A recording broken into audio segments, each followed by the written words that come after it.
Na koncu se lepo zahvaljujem vam vsem, da ste tudi danes, tudi to leto poromali sem na ta kraj mučeništva župnika Jožefa Gauhelija.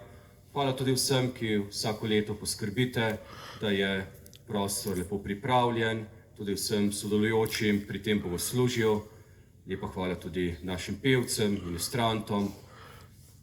In da bi nas res takšni dogodki iz zgodovine vedno znova ne samo pretresli, ampak da bi nam vedno znova dali moči, dali novo spoznanje tudi za naše življenje danes.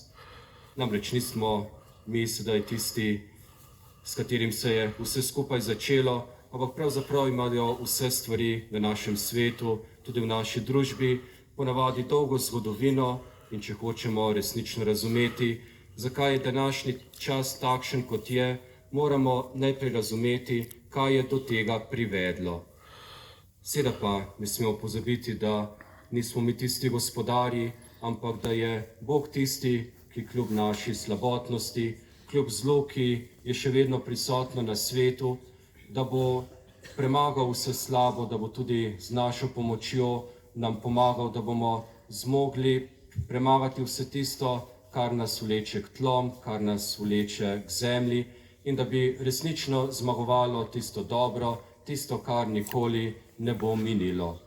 In to je pravzaprav naloga prav vsakega od nas, da že v svojem življenju živi to osvobojeno, svobodno življenje in da na ta način tudi drugim pričujemo,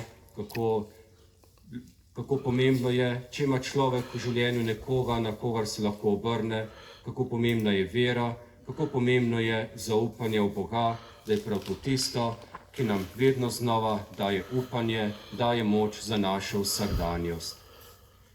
Zdaj pa sveti maši ste lepo povabljeni, da se nekaj časa še zadržite tamle spodaj, ko tudi pripravljam nekaj prigrizka, malo okrepčila, da boste lahko prehodili tudi pot do doma, da ne bo kdo slučajno na tej poti omagal in obupal.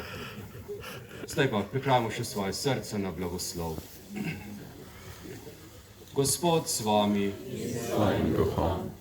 blagoslovi vas vsemogočni Bog, Oče in Sin in Sveti Duh. Amen. Pojdite v miru. Hvala.